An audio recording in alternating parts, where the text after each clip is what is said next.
What up there, anime and manga communities? This is your boy Chide, or Chidia, whatever the hell it is you want to call me. And today I'm here to talk about Rurouni Kenshin.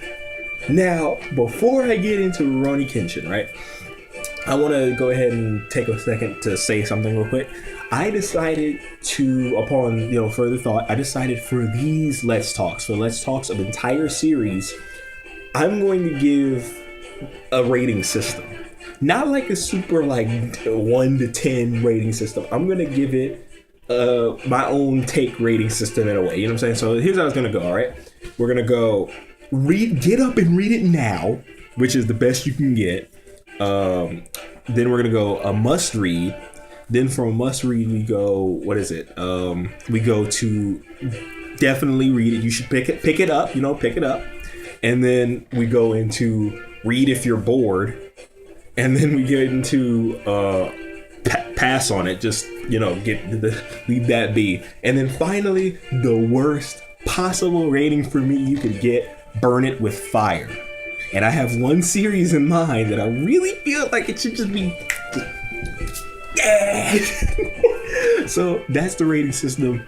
Hope you guys enjoy.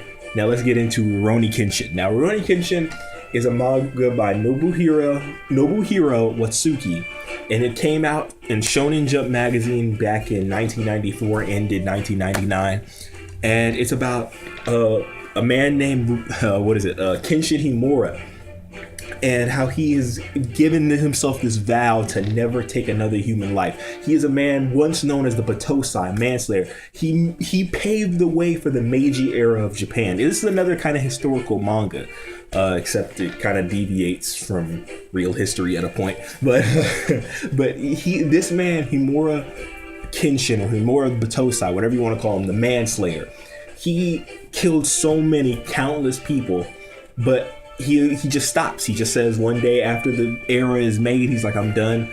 And he puts down the killer sword and picks up a reverse blade sword. A sword where the back is the front. The name speaks for itself. So one day, and he becomes a Rurouni, a wandering samurai.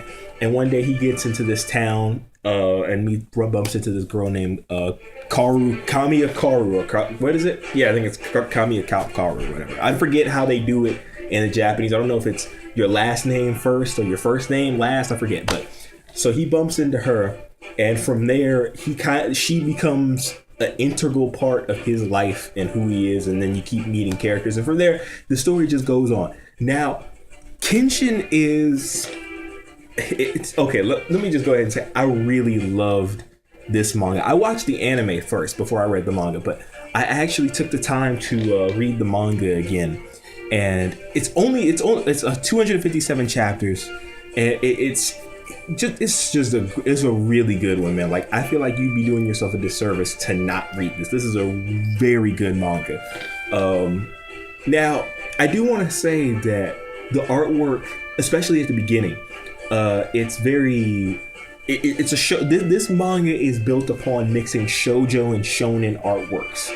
So if you don't really care for shoujo artwork, you probably won't dig the artwork to the series too much. I mean, it didn't bother me much. I felt like the artwork was detailed, but at the same time, you also have to remember this came out back in 1994. So the artwork we have today is a tad bit different than it was back then, whether for better or for worse. And another thing is, a lot of the times, at least for me, the battles in the manga are hard to follow. Like, it gets rather chaotic at points. And this is a series that is about swordsmanship. It's like real swordsman. It's not like it has, of course, its over exaggerations, but for the most part, this is swordsmanship. So every step, every movement counts. And sometimes these panels get really chaotic, and you don't know what the hell is going on. You just kind of have to read the dialogue and kind of pick it up. You know what I'm saying?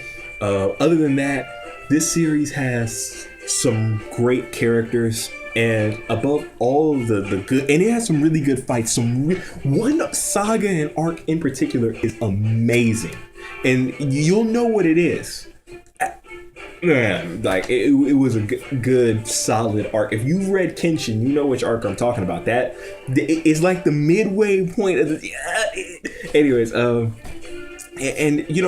this series, I loved it more for the themes and what it stood for. And what Kenshin stands for is it's an ideological thought, right?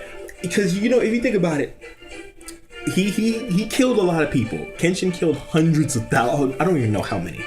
But he did it to create a new era. And then he stops killing and says, I'm never going to kill again. And he preaches that killing is wrong and that there's better ways to build eras instead of having to take lives. But you still see some of those who are his friends, his comrades, still killing. And then, you know, it's kind of like their own justice. And it's such an interesting series to see a different take on fighting. You know what I'm saying? Like a different take of, instead of just killing everything in sight, pick up the blade that protects life. And I really like how he just sticks to this vow and how much it makes his character. And really, like Kenshin, this is one of those series that I feel like it's such a deep rooted theme based series that I feel like if you read it, it definitely made me think about a lot of things and helped me through things back when I first read it. So yeah, definitely Kenshin, great manga. I highly recommend it. And what I'm gonna give, this is gonna be my first rating for this. I want to give it a get up and read it now, but I'm not. I'm gonna give it a must read. I'm gonna give it the second highest I can give it, only because I feel like the artwork can put some people off. On top of that, I feel like since the battles can get really chaotic, you might not be able to feel the epicness as much as I was. And then finally, I kind of feel like the series doesn't get to the point. You know what I'm saying? Like, I feel like the first few arcs are kind of like they could be thrown away. Like the first like 2 or 3 arcs, they could not exist. But other than that, other than those 3 things, this is a great series, great characters. Well, I don't know how much. I mean, if you for you girls out there, if you like romance a lot, this is a good series for you. But if you want to see like girls really being like really strong, this isn't the series in particular. I mean, this is olden day Japan. I'm not saying the women don't do anything, because the women can be more useful, but Kaoru can. You just have to read. I still say a must read, even for women. I say give this series a chance. And holy crap, my music stopped. That's gay. Oh well. Hey, look, and music's back. Yeah, music. Anyways, fuck that. We ain't gonna pay attention to that. Anyway, so that is my rating for this manga. I give Rurouni Kenshin a must read. Go read it. I highly recommend it. And that'll be my Let's Talk for Rurouni Kenshin for today. So this is your boy Chidia signing out. Please be sure to rate, comment, and subscribe, and do other things to help Black Brother thrive. And I'm gonna freaking break. And I'm gonna catch you guys on the flip. It's been golden. Peace out, anime and manga communities. Now, if you'll excuse me, I have a score to settle.